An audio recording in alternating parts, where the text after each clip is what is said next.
നമ്മളെല്ലാവരും Google പേയും പേടിഎമ്മും phone പേയുമെല്ലാം നിരന്തരം ഉപയോഗിക്കുന്നവരാണ്. ഒരു ചായ കുടിച്ചാൽ അതിന്റെ 10 രൂപ പോലും QR കോഡ് സ്കാൻ ചെയ്തു നൽകുന്നവരാണ് നമ്മൾ. പണം കൈമാറ്റം ചെയ്യാനും ഏറ്റവും ആദ്യം നമ്മൾ ആശ്രയിക്കുന്നത് UPI പ്ലാറ്റ്ഫോമുകളെയാണ്. ഈ പുതുവത്സര ദിനത്തിൽ ചില മാറ്റങ്ങൾ UPI ഇടപാടുകളിൽ വരുത്തിയിരിക്കുകയാണ് കേന്ദ്ര സർക്കാർ.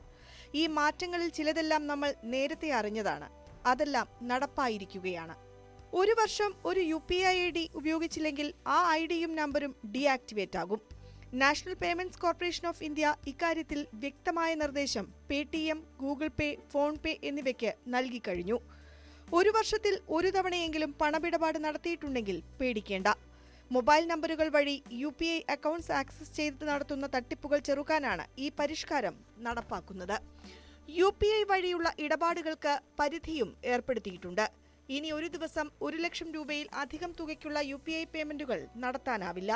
വിദ്യാഭ്യാസം, ചികിത്സ എന്നീ ആവശ്യങ്ങൾക്കായിട്ടാണ് ഇടപാട് എങ്കിൽ 5 ലക്ഷം വരെയാകാം. വ്യക്തിപരമായ ഇടപാടുകളോ ഇ-കൊമേഴ്സ് ഇടപാടുകളോ ആണ് 1 ലക്ഷത്തിൽ നീച്ചപ്പെടുത്തുക. ഓൺലൈൻ വാലറ്റുകൾ പോലെയുള്ള പ്രീപെയ്ഡ് പേയ്മെന്റ് ഇൻസ്ട്രുമെന്റ്സ് അഥവാ PPIയിലൂടെയുള്ള 2000 രൂപയ്ക്ക് മേലുള്ള ഇടപാടുകൾക്ക് 1.1% എക്സ്ചേഞ്ച് ഫീ ഈടാക്കും. ഈ പരിഷ്കാരം കഴിഞ്ഞ വർഷം തന്നെ പ്രഖ്യാപിച്ചിരുന്നെങ്കിലും ഈ ജനുവരി 1-നാണ് നിലവിൽ വന്നത്. എല്ലാവരും അറിഞ്ഞിരിക്കേണ്ട മറ്റൊരു മാറ്റം ആദ്യത്തെ ഇടപാട് പൂർത്തിയാകാനുള്ള കാലതാമസമാണ്. മുമ്പ് UPI വഴി ഇടപാടുകൾ നടത്തിയിട്ടില്ലാത്ത 2 പേർ തമ്മിലുള്ള ആദ്യത്തെ 2000 രൂപയ്ക്ക് മേലുള്ള ഇടപാടിന് 4 മണിക്കൂർ സമയപരിധിയാണ് നിശ്ചയിച്ചിരിക്കുന്നത്. അതായത് ആദ്യമായി പണം ഇട്ടുകൊടുക്കുകയാണെങ്കിൽ പണം കിട്ടേണ്ടയാൾക്ക് കിട്ടാൻ 4 മണിക്കൂർ വേണ്ടിവരും. UPI യൂസർമാർക്ക് ടാപ്പ് ആൻഡ് പേ സംവിധാനവും നിലവിൽ വരും. UPI ATMകൾ രാജ്യവ്യാപകമായി വരുന്നു എന്നതാണ് മറ്റൊരു മാറ്റം. ഇത്തരത്തിലെ ATMകളിൽ നിന്ന് പണമെടുക്കാൻ കാർഡ് വേണ്ട. പകരം UPI ആക്ടിവേറ്റ് ചെയ്തിരിക്കുന്ന ഫോൺ ഉപയോഗിച്ച് ATMലെ QR കോഡ് സ്കാൻ ചെയ്താൽ മതി.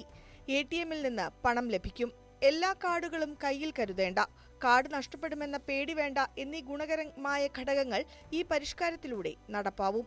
ഒന്നിലേറെ ബാങ്ക് അക്കൗണ്ടുകൾ UPIയിൽ ബന്ധിപ്പിച്ചിരിക്കുന്നവരായിരിക്കും പലരും. അതുകൊണ്ടുതന്നെ ഒരു അക്കൗണ്ടിൽ പണമില്ലെങ്കിൽ പെട്ടെന്ന് തന്നെ മറ്റൊരു അക്കൗണ്ടിൽ നിന്ന് QR കോഡ് സ്കാൻ ചെയ്ത് പണമെടുക്കാം. ഇന്ത്യയിൽ UPI ഇടപാടുകൾ മുമ്പെങ്ങുമില്ലാത്ത വിധം വളരുകയാണ്. നവംബർ മാസത്തെ കണക്കനുസരിച്ച് 17.4 ട്രില്യൺ ഇടപാടുകളാണ് UPI വഴി നടന്നിട്ടുള്ളത്. ഇത് തൊട്ടുമുമ്പത്തെ മാസമായ ഒക്ടോബറിനേക്കാൾ 1.4% കൂടുതലാണ്.